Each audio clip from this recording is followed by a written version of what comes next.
হাসপাতালে যাওয়া এবং আজকাল আইসিইউ আছে তাই বেঁচে যায়। আমি যে সময় ডিস্ট্রিক্ট হসপিটালে কাজ করেছি, নিউরো প্যারালিসিস হয়ে পেশেন্ট মারা গেছে, এমন পেশেন্ট অনেক পেয়েছি। এই কয়েকদিন আগের ঘটনা, বেথুয়াডাওয়ারি পেশেন্ট, একটা বাচ্চা মেয়ে ছুটির পর আমার কাছে এসেছিল, তার কাছে গল্প শোনা, তাকে নিয়ে লেখা কবিতা সর্প দংশন। দেখেছি এই পুকুর পাড়ে এই যে সোলার বন, মাটির গন্ধে প্রাণের সারা, ফুলের ফলের ক্ষণ।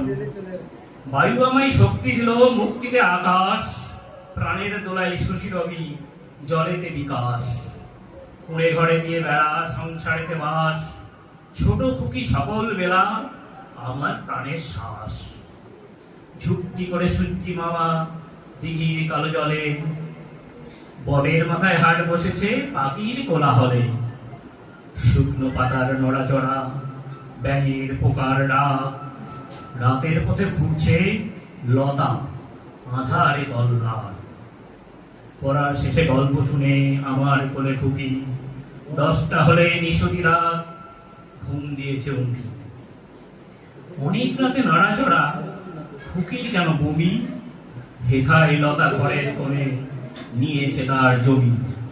তীব্র দহন শরীরে আজ, চোখের পাতা ছোট, পায়ের পাতায় দুটি দাঁতের ছোট্ট দুটি ক্ষত। এড়িয়ে আছে আমার খুকি, শ্বাসের বুঝি কম, শহর মাঝে হাসপাতালে বিষের উপশম।